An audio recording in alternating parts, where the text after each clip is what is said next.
Assalamualaikum warahmatullahi wabarakatuh. Apa kabar anak-anak?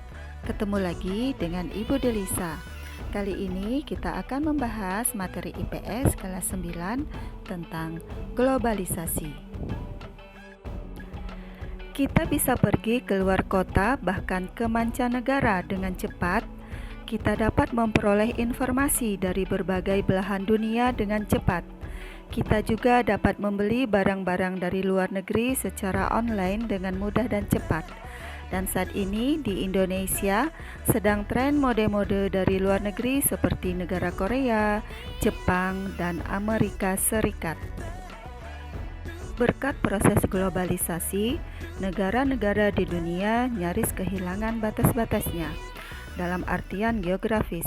Maka itu globalisasi memiliki perubahan besar di dunia, terutama ketika mayoritas negara saling terhubung satu sama lain.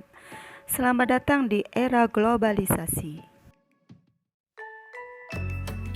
Tujuan pembelajaran kita adalah 1. Peserta didik mampu mendeskripsikan pengertian globalisasi. 2. Peserta didik mampu mengidentifikasi ciri-ciri globalisasi.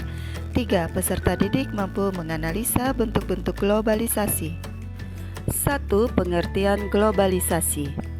Secara etimologi, globalisasi berasal dari bahasa Inggris, yakni globalis atau menyeluruh dan imbuhan-ization atau proses. Penjelasan di laman M-Edukasi Kemendikbud, kata globalization itu diartikan sebagai proses mendunianya segala sesuatu. Jadi, pengertian globalisasi adalah suatu proses tatanan yang mendunia dan tidak mengenal batas wilayah. Sebagai sebuah proses yang mendunia, globalisasi membawa nilai-nilai global yang diikuti oleh semua orang di setiap bangsa.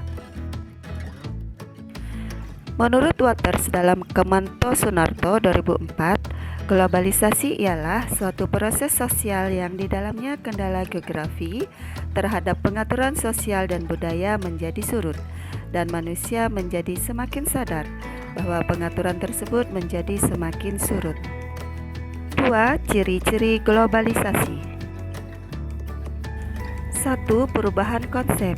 Era globalisasi membuat berubahnya konsep antar ruang dan waktu, sehingga setiap orang akan mudah mengakses apapun yang mereka inginkan hanya menggunakan teknologi. 2. Pasar dan produksi. Setiap negara akan saling bergantung satu sama lain. Hal ini disebabkan oleh pertumbuhan perdagangan internasional. Organisasi semacam WTO juga mempengaruhi perilaku pasar dan produksi. 3. Peningkatan interaksi. Interaksi antar masyarakat di belahan dunia akan makin mudah terjalin. Hal ini tak lain karena munculnya berbagai macam sosial media. 4. Menularnya kebudayaan. Informasi yang mudah diperoleh menyebabkan pertukaran kebudayaan makin mudah didapatkan, misalnya melalui film, musik, atau fashion. 5. Timbulnya masalah bersama.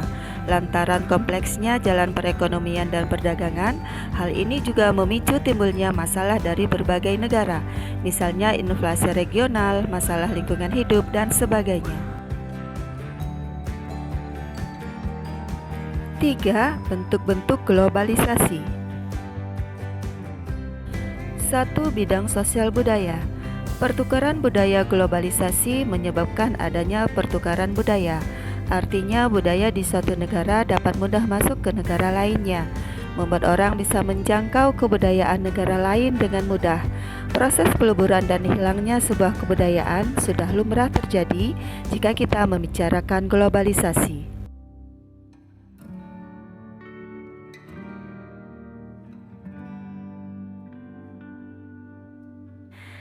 Yang kedua, bidang komunikasi.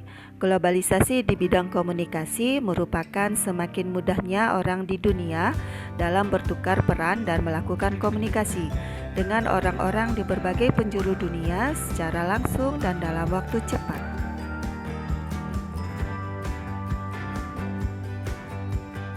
Selanjutnya yang ketiga, bidang ekonomi. Globalisasi di bidang ekonomi terkait erat dengan perdagangan bebas. Perdagangan bebas merupakan sistem perdagangan yang makin luas, serta menghilangkan hambatan-hambatan dalam perdagangan internasional. Kebebasan berinvestasi era globalisasi menyebabkan banyak pengusaha bisa berinvestasi secara bebas di bidang usaha dan di negara manapun.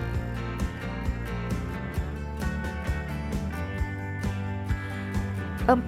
Bidang iptek. Globalisasi bidang iptek merupakan suatu proses perubahan secara mendunia di bidang ilmu pengetahuan dan teknologi, memudahkan manusia untuk mengakses informasi dari belahan dunia mana saja.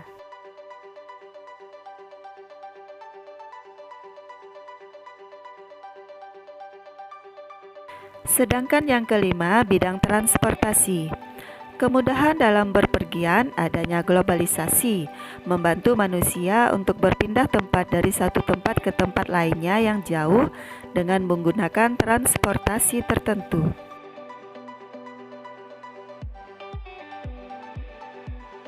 Anak-anak, demikianlah pembahasan kita tentang materi globalisasi bagian pertama. Semoga bermanfaat. Assalamualaikum warahmatullahi wabarakatuh.